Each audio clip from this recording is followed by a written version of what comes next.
Hey, what's going on, Recreators? This is Nick back with the Life Recreator podcast, where it's all about learning, healing, and growing. On this episode, I want to tackle two issues. Number one, why is it so hard for us to find peace in the world that we're living in today? And secondly, I want to touch on two simple keys that we can use to find peace within our lives. So if you're ready to learn, let's dive.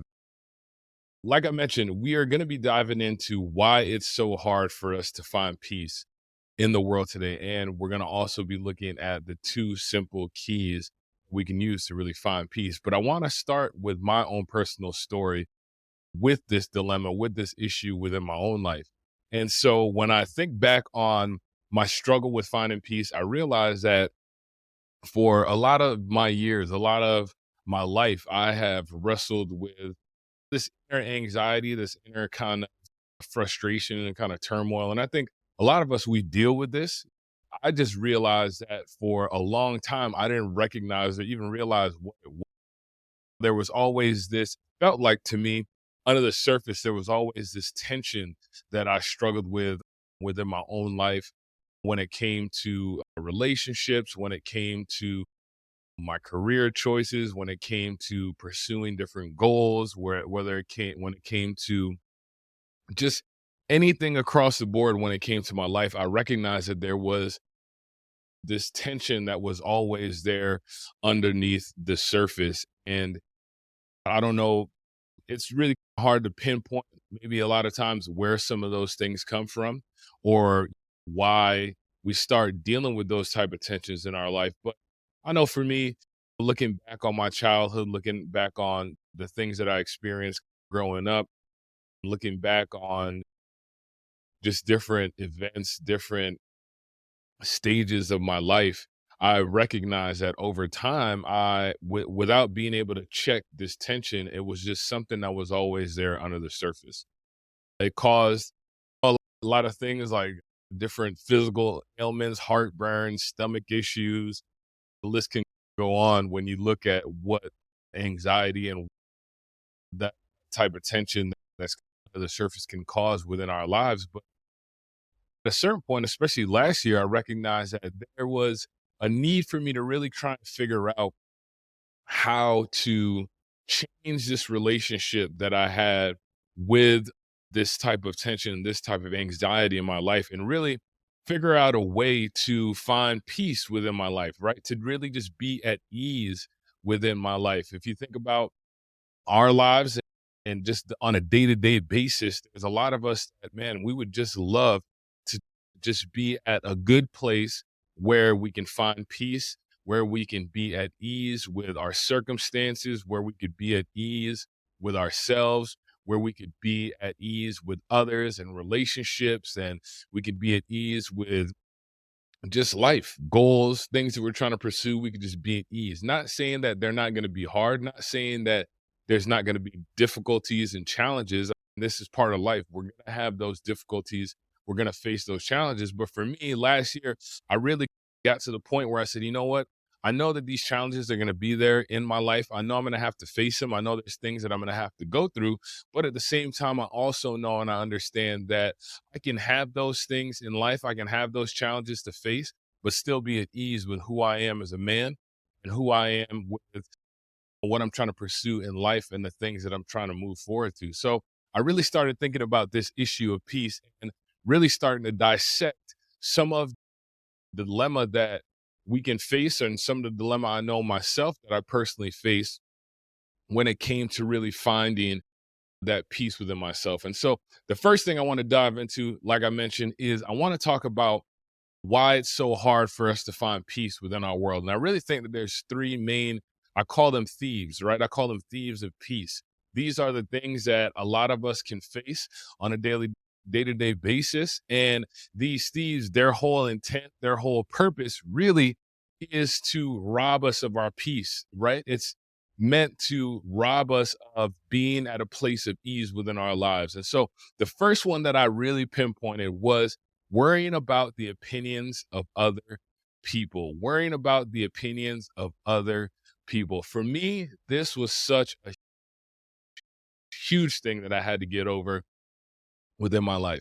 Now, for most of my life, I'll say that I always tried to act and I always tried to put on a front like I wasn't concerned with what other people think. Now, I'm not saying, let me just clear this up. I'm not saying that we shouldn't be mindful of what other people are thinking. We shouldn't be concerned with how we present ourselves to the world. I'm not saying that when I say we're worried about what other people. I think that it's important for us to make sure that we are basically putting forward our best effort and we're showing the world coming and showing up to the world in the best way that we can do it. But what I am talking about is letting those opinions of others really dictate our own peace internally. When we think about how our culture is now, how things have changed so much over the last decade in life, I think this is one of the things that it is really hard for us to manage and get a handle on, because now everybody has such easy access in telling you what they think you should be doing or how you should be doing it. When you think about social media, it's almost it's not impossible now for us to be connected and to touch someone else that could be halfway across the world because of the access that social media has given us. And so it's a good thing because now we're able to connect with other people. But on the flip side of that coin, now it's we open up the door to allow others to really give us their opinion of who we are or how we're showing up in the world. And like I mentioned before, I'm not saying that we shouldn't put our best foot forward when it comes to doing that. I think that we need to put our best foot forward. Where I think the dilemma comes in is when we start getting those opinions and we start getting that feedback from other people, and maybe those opinions, those feedback aren't the friendliest opinions or they're not the nicest opinions that we could get. We begin to start letting those opinions of others really dictate how we're living, right? We start moving in a way, we start acting in a way, we start talking in a way that we know, or we try and do those things in a way that we know is going to give a good response, right? Is going to give a good, like we want people to give or have a good opinion about us. And so I know for myself, I got really consumed with the opinions of others. And even though, like I mentioned, I was trying to put on a front like those things weren't important, at the end of the day, I recognized that a lot of what other people were saying, a lot of what how other people were viewing me really was starting to dictate how I was acting and how I was behaving when I showed up in the world. I seen this especially when I was in the church. I seen this as one of the really big things that I find that really happens in the church. When I would look back on that experience and season of my life, I realized that, especially as a man and in the church that we were in, there was a certain guideline, there was a certain standard for men to have. And when you looked at it, I realized that a lot of times, many of us, we really just emulated each other. We just acted how each the other guys were acting. We just did the same things the other guys were doing. And I feel like the reason that we really do that a lot is that we were doing those things because we wanted to fit into that crowd. We wanted to fit into that group, but we also wanted the opinions that other men had of us to be good opinions of us. And in order for us to do that, it meant that we had to act a certain way, behave a certain way, and be a certain way when it came to being a man. And I recognize that in the church big time. That was something that really fueled a lot of our behavior, was the opinions of other people and how people really looked at us and how people perceived us, right? It was all about perception. It really, when you really got down to the meat of it, it was more about how you looked on the outside rather than the transformation that was happening on the inside. And so when we think about the fact that the majority of our behavior is dictated more from how we look on the outside, we realize that those things are really going to drive that anxiety within us, right? Because we're always going to be on edge. We're always going to have this tension of wondering if, if the way that I'm behaving, um, the way that others are looking at me are good enough for me. Is it good enough am I being good enough to be accepted within this group, or am I being good enough to be accepted as a man within this environment? And it causes a lot of tension within us, right? Because here's the thing, I might be doing things on the outside that I may not totally agree with internally. They may not add up to my values, they may not add up to my beliefs, but because I'm so worried and because I'm self-conscious about the opinions of others, it's going to cause this cognitive dissonance within me. It's going to cause this friction within myself because I know that how I'm acting or how I'm allowing the world to perceive me is not what I really believe that I am. All right. So that's that first thing. And this robs us of a lot of peace, man. The opinions of other people rob us of a lot of peace. Now, how I dealt with this was I thought to myself, okay, I understand that other people's opinions are important. I'm not discounting that at all.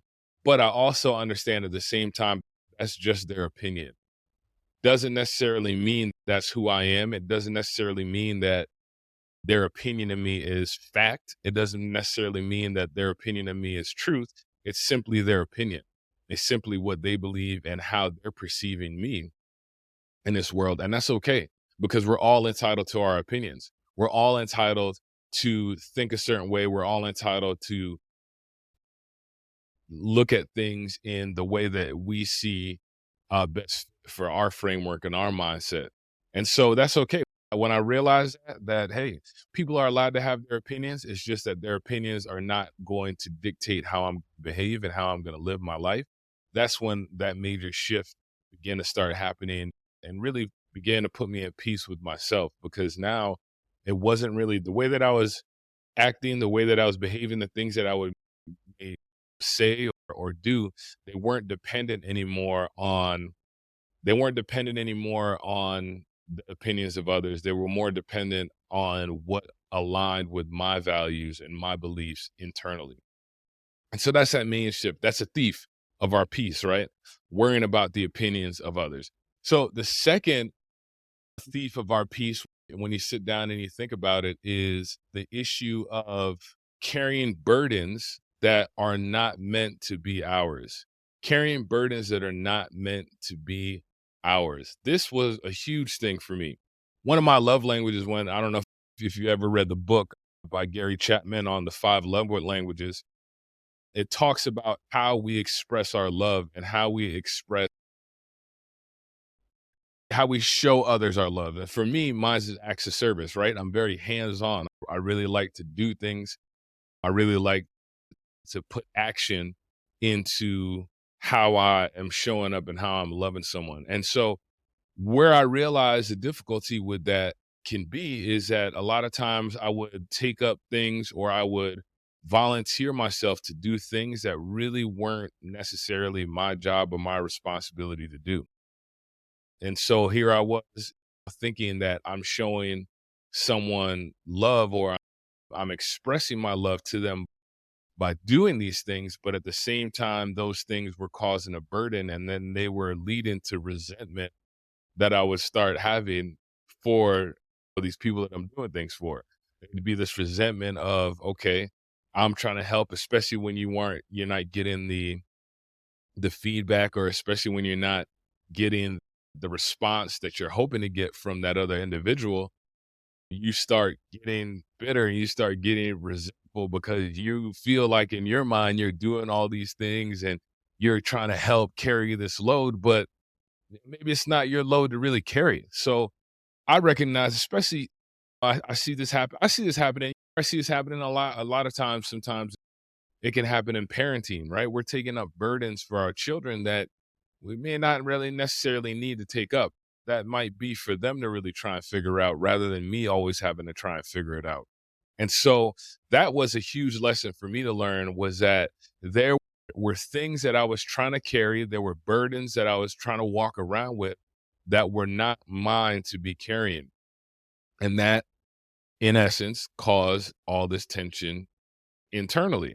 I'm trying to do things and trying to be things and trying to show up in places that are not my job to be showing up in. And so a lot of us, we are walking through life and we're picking up these burdens.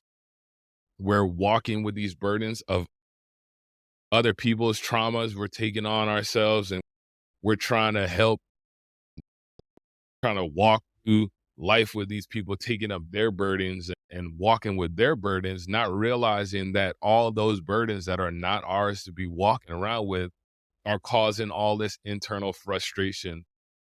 And it's causing us to live in a way that is just robbing us of our peace, picking up other people's burdens. They can rob us of our peace. Carrying things that we're not supposed to be carrying is going to rob us of our peace. There's a affirmation that I came up with last year that really helped me with this. It really helped me to understand this, right? Just because I believe I can do everything doesn't mean that I have to do everything. Just because I believe I can do everything doesn't mean that I have to do everything. There are a lot of us walking around with the belief that they can do everything, and that's good. I think it's good to have that mental fortitude and to believe that you can put and do anything that you put your mind to. But just because you believe that you can do everything does not necessarily mean that you have to do everything. A lot of times we are picking up burdens and we are carrying things in our lives that were not meant for us to be carrying. They were not meant for us to be lugging around. And so it's almost what I thought about with this. And when it came to my own personal peace, I looked at it as a lot of times we're walking around carrying a backpack of burdens and things, and it just weighs us down over time. It robs us over time. It slows us down over time because we think that we need to be carrying the burdens of other people and the stuff that they dealt with and the drama that they got going on. I try to remove myself from a lot of that stuff now, man. I can't. I, I live now by a rule, man. If you're toxic, you got too much drama, you got too much things going on, man. Got no time to be around it because that's not meant for me to carry. Your drama and your toxicity is not meant for me to be carrying and walking around with. God didn't build me. He didn't build me to be carrying around your drama and your trauma. I got enough things that I got to deal with on my own, and I have to work through with myself of being a man, that I don't have time to be carrying your drama. I don't have time to be carrying your burden. And so when you really think about this, we are carrying the burdens of other people and it's robbing us of our peace. We are fretting and we are thinking and we are being anxious about other people's problems that's not our problem. That's not for me to be dealing with. And so when we can start putting that burden down and we can stop picking up other people's stuff and stop picking up other people's garbage that they're dealing with and they're working through on their own, it can help us tremendously to find peace. Now, I'm not saying that we don't help others. I'm a firm believer in, hey, look, I'm going to be there for you. I'm going to help assist you. But there's a limit to that, right? There's a limit to that. I'm not carrying around your garbage because you don't know how to figure out your garbage. I'm not carrying around your burdens because you haven't figured out how to work through those things on your own. And so that's the second thing that really robs us of our peace is carrying others' burdens. And the last thing that robs us of our peace and this is very general, it can be really boiled down into so many different areas, is this issue of fear, right? The false expectations appearing real. Fear robs us so much. I think back now, right? I'm 40 now. And so I think back on times where I was so stressed out and worried about situations that never even happened. I was so worried about conversations that I needed to have. I was so worried about how things were going to work out. Maybe it may have been like around money, or maybe it may have been around difficult conversations, but I would be so terrified within my mind that I when I look back on those situations, those moments, and realize that they all ended up playing out in my favor, they all ended up working out for my good. The Bible tells me that all things are working towards my good for those who love the Lord, that love God. So when I look back on all those moments that I worried about and that I fretted about and realized that they all ended up playing out for my benefit. They all ended up playing out to make me a better man, a better person, a better help, a better husband, a better father, a better, worker, a better entrepreneur, a better business leader, whatever it could be. I realized that those things I spent so much energy worrying about, and it didn't even play out the way that I thought it was going to be playing out. When I think about this, I think about the same energy that we can use to worry and that we use to be fearful of things is the same energy that we can use to create and manifest the things that we want in our lives. And it's really up to us just making the choice on which thing we're going to choose. Am I going to use my energy to be fearful and to be afraid of all these situations that don't end up even playing out the way that I think they are? Or am I going to use that energy to really create and manifest the things that I want in my life rather than being so bound up by that worry and that fear within my life? Which one am I going to choose? That's really boils down to where what's going to be the thing that I put my focus and my attention on, the things that I want or the things that I'm afraid of. So this if we think about the world that we're living in right now, it's easy to see how we can get caught up in fear. It doesn't take much for you to hop on your Twitter feed or hop on your your news feed and not be gassed up with fear, not be gassed up with things that haven't happened, but we see it happening all around us, that we become fearful. I know for myself, one of the things that I really worried about was with everything happening with a lot of the mass shootings and all these different things, I would find myself being prior military also too. This kind of probably plays some part in it, but I would find myself going into these public areas and these public arenas and really being fearful, looking at everything, analyzing every situation, trying to find the nearest exit, trying to do all these different things. And it, I would do them out of obviously I just wanted to be prepared, wanted to be ready. But then I would recognize that it would be the point where was a little bit too extreme, right? It was a little bit too overboard where now I can't even go into areas without being worried about something happening. And then you can't enjoy life like that. You can't enjoy life walking through it, being afraid of every public situation and every public place that you go. You'll never enjoy life that way. But I found myself allowing the fear of what was happening and the things that were happening to really dictate how I was behaving. Look, a lot of that stuff that we try and be fearful of is completely out of our control. And so if it's out of my control, what sense does it make for me to waste my energy on being afraid of something that might not even happen? It's a false expectation. It's an expectation appearing real. It's me using my imagination in the wrong context, right? Because it's the same faculty that you think about that we use to imagine something that we're afraid of. It's the same faculty that we use to imagine something in an outcome that we desire and that we really want. And so that fear can be something that I'm telling you, it can put it it can rob us and it can really drain our peace in life because we're so afraid of things that may not even really happen. Think about that. I thought about that when I sat down and I started thinking about this, especially when it was things that I was afraid of. I sat down and I said, okay, Nick, let's really just think about this. The thing that I'm so afraid of, the thing that is keeping me up at night, the thing that I'm so worried about happening, what if it happened? Okay, could I deal with that? Could I live with that? Yeah, I could live with that. Okay, so why am I wasting the energy right now on being afraid of something that I could be okay with, that if it did happen, I'd be all right. I'd make it. Like I said before, all things were working towards for my good. So if all things are working for my good, then why why am I fretting? Why am I worried? Why am I so fearful of this thing if I know that all things are working towards my good?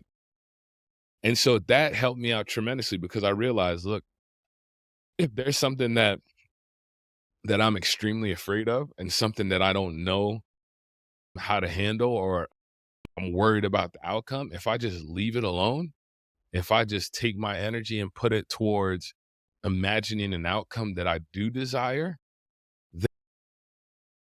I feel like I'm in a better situation. And that helped me out so much, especially last year. Like I said, last year, 2021 for me, I'm recording this obviously 2022, but 2021, man, was one of those years where I really went inside and I really tried to figure out some of the things and some of the issues that were bothering me and the things that I was dealing with and going in my life. And I realized that this area of fear was a huge thing that robs a lot of us of our peace.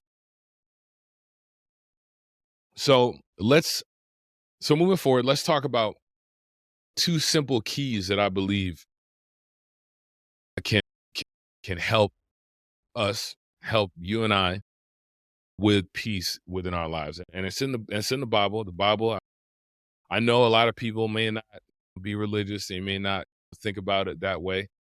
I've been really trying to look at the Bible not more from a religious standpoint, but more of a life application and helping me to really be a better version of myself and really find what it is that I need to be doing in this world and really just showing up to the world in the way that God needs me to. That's how I'm looking at analyzing the Bible now.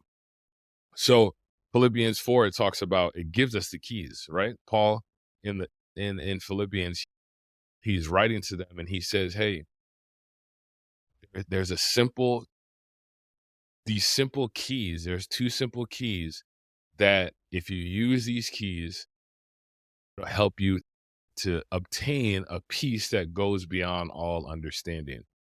What I feel like when we break that down, that peace that goes beyond all understanding is when you think about that peace, it's a peace that sees what's happening in our natural eye, our logical mind. We see the things that are going on around us.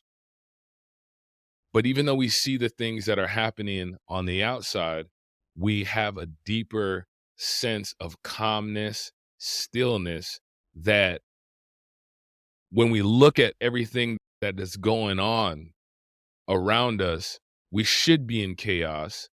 But because we're implementing these two simple keys that we're going to talk about, we should be in complete chaos, but we're not, right? We're at a place that we're calm, we are grounded, we are internally, we're balanced.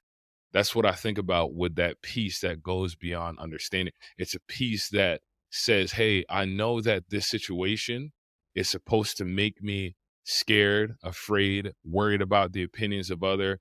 It's a situation that I'm trying to take this burden on, whatever the case may be. I know that I see this situation playing out like this, but because I'm implementing these two keys that we're going to talk about, I am understanding that no matter what's happening on my external world, I have a peace internally that goes beyond my logical understanding. It goes beyond my natural understanding, if you will. And so the first key that Paul talks about is prayer. Prayer.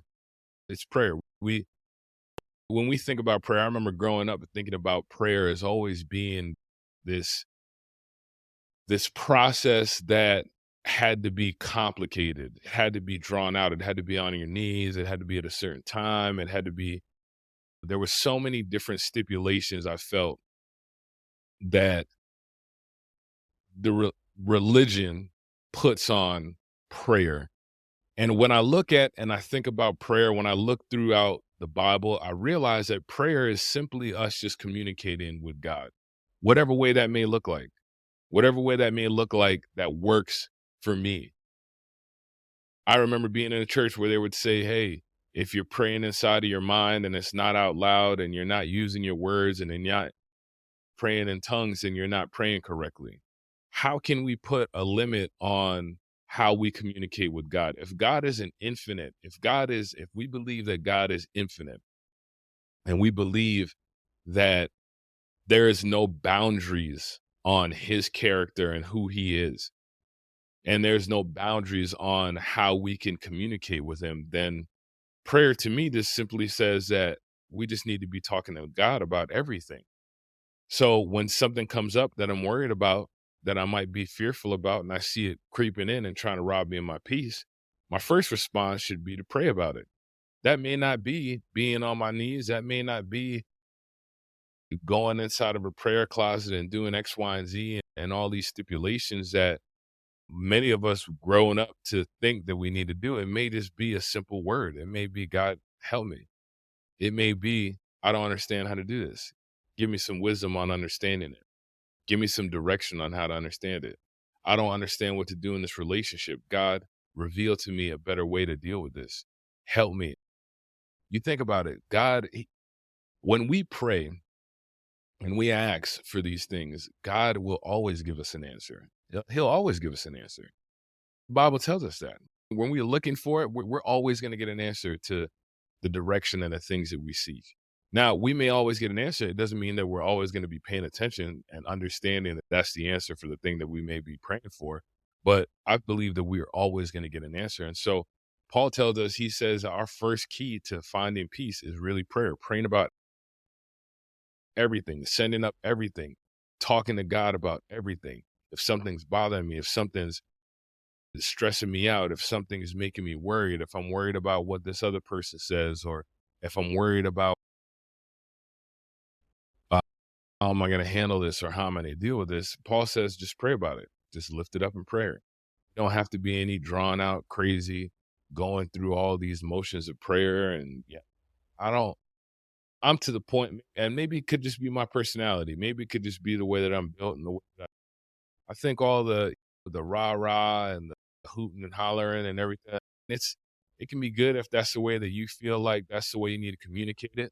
But I know based on my experiences that I've had with my own personal relationship with God, that some of the prayers that have been answered were those simple prayers where I was honest and raw with God. And I said, hey, God, this is where I am. I can't figure this out. You got to help me. Last year, I went through, I keep going back to this 2021 was such a pivotal and crucial year for me because I learned so many things internally, and prayer was one of the things that helped me, and not prayer in the way that I was so used to seeing in the church, but really prayer and getting raw before God and saying, hey, God, I don't know how to figure this out. Can you please help me? Can you please give me some direction? God will always give us the direction. He'll always make a way. He'll always show us which way and which path is the right path because the word of God is telling us that. And we have to trust that. And we have to understand that when we find ourselves in a situation that our peace has been stolen and it's robbing us of our peace, the first step is prayer. It's going to God in prayer. God, help me on this. That's a simple prayer right there. God, help me. That's a 3-word prayer that I've used. I can't even count how many times I've used that in my life, and God has come through. God, please help me. 4 words, right? 4 word. God, please help me, right? God, I need help. I need guidance. I need wisdom. I need understanding. I need money. I need finances. I need another idea. I need something new. I feel like when we go to God in prayer, he'll give us those things. So to use this in what we were talking about before on the different thieves that rob us, if I'm worried about other people's opinions, the prayer might be something along the lines of, God, show me who I need to be paying attention to in my life. God, show me who I need to be giving attention to in my life. God, show me the direction that I need to be moving in my life. God, help me to see and understand that. And God will reveal them to us. It may be if I'm struggling with carrying other burdens, right? Bible tells us, Jesus tells us, all ye that are weary and heavy, bring your burdens to me and I'll give you rest. That's what Jesus was saying, right? He said, lay your burdens down. So it may be in prayer, God, I can't handle this burden. That was one of the prayers, especially this year, that really helped me. God, I can't handle this burden. Help me to understand how to handle it. Or I'm giving this burden to you so you can work this out, because you can work it out in a better way than I know how to work out, that I could even understand how to work out. And we just got to stay still and let God do that. Then that peace that comes beyond understanding, that peace that goes beyond our natural understanding, comes when we take that time to pray. So, first simple key is prayer. Second simple key that Paul talks about in that verse, he talks about thanksgiving, gratefulness, being grateful, gratitude. Man, when I shifted my mindset to thanking God for every situation, thanking God for every circumstance, no matter how it was looking or how it was playing out in my life, when I started thanking God, things started changing, right? You think about, we attract into our lives certain situations, things, people, based on the energy that we're using and the energy that we're giving out. So when I'm complaining, when I'm frustrated, when I'm agitated, when I'm anxious, I'm only attracting more of those things in my life. When I'm complaining about things, I'm really not. We can complain about things and then think things are going to get better. But the reality of it is that I'm really just attracting more of the thing that I'm complaining about, because I'm using that energy that I have within me to complain about things, and it's going to attract things. But when I switch that to gratitude and I say, hey, I'm thankful for this. I'm thankful for this person in my life. I'm thankful for this situation in my life. I'm thankful for, whatever it may be that is going on in my life. I'm going to attract more of that good thing in my life by Thanksgiving. And that gratefulness, I think about the people that I know that are always thankful and that are always showing gratitude and that live in that mindset and that type of atmosphere of gratitude. Some of those people that I know are the most fulfilled, happiest, understanding.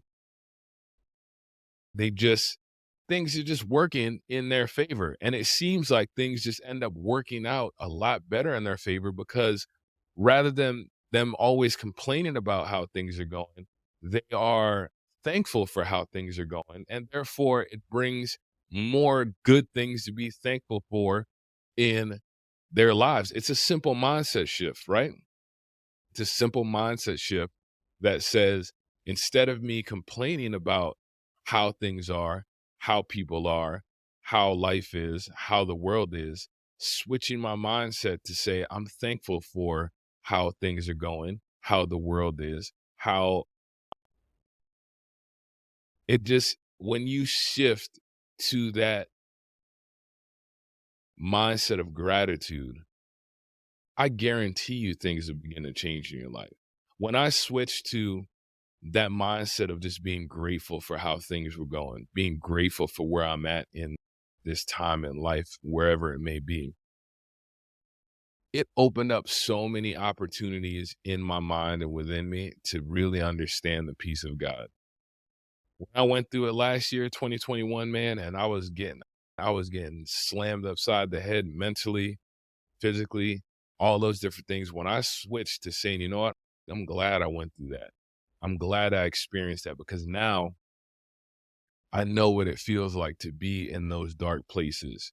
And because I know what it feels like to be in those dark places, I can now take that experience and maybe help somebody else that may find themselves in those same moments, in those same circumstances, and help bring them out of that dark place. When I changed my mindset to that, man, it made it feel like such an ease. The stomach problems that I was dealing with, I used to have these stomach pains, man. And I remember last year going to the doctor, running all kind of tests, running all these different things, not realizing that most of the issues that I was dealing with was from this anxiety and from this internal conflict within myself. And so being thankful, what it does is it changes the perspective. It's almost like I look at Thanksgiving and gratefulness as like glasses, like frames on how you see the world, how you view the world. It changes everything. Taking off the rose colored glasses and being thankful and seeing the world in a different light. It changes how you look at things. It changes how you interact with people. It changes how you approach people. And therefore, in turn, it changes how people approach you. And when we learn to be thankful for those things, when we learn to make Thanksgiving a habit, gratitude has to become a habit. I believe gratitude has to become a habit. It has to be something that we intentionally work on a daily basis. Gratitude, being happy, being thankful, and showing gratitude. I believe it's a habit that we all have to work on and have to develop. It's like a muscle. When we're lifting weights and we're trying to get our weight up and trying to lift heavier weights, it takes time to build that. And gratitude is the same way. So, but when we change that, it gives us that peace because we know, hey, everything's going to be all right. Tying it back to prayer, right? Prayer with that gratitude says, okay, God, I know I'm sending this up to you. I'm asking you to help give me direction. I'm trusting and believing that you're going to give me that direction. And therefore, I'm going to be thankful for how this plays out and however the chips may fall, because I know that your intent for me is only good and that it will only be good. And so when I can have that mindset, I could be at peace now, right? When I know that I can go to God in prayer and I know that I can just be thankful for the situations, it's a simple key to peace. Now, I know a lot of people say, hey, it's simple, man. The things that I realize that the things that we're trying to figure out in life are they usually have really simple solutions. It's when we make it complicated that we get frustrated. When we make things in our life more complicated than they need to be, it'll always lead us to being more frustrated. It'll always lead us to being on more anxious about things. When we're making life more complicated than it needs to be, it always is going to lead us to that. But when we shift our mindset to the simple solutions, like I said here, the two simple keys to finding peace are prayer and thanksgiving, having gratitude, and just working on those and making those a habit within our lives. And over time, once we make those two things a habit in our life, guess what? We start to feel, recognize, understand, and be at peace, even when everything around us is going crazy. Everything is in chaos. Everything is looking like the world is upside down. But when I implement those two simple keys, I find that I can find peace and I could be at peace. So I want to know, as I wrap this up, what's your thoughts on this? Maybe what are some things that you've implemented in your life that have helped you to find peace? Or maybe what are some moments or what are some experiences that you've had and that you had to really wrestle with and try and find peace in your life? Maybe on the flip side, maybe you have or you're walking and you're experiencing that peace that we're talking about here. What are some of the things that you did to really help you get to that point? I definitely want to know. Leave a comment down below. Let's engage. Let's have a conversation about it, because I think that these conversations are definitely what help us to become better in our lives and help us to really learn and heal from a lot of things and ultimately grow. And so this has been Nick Recreators. Until next time, as always, keep learning, keep healing, and keep growing. Peace.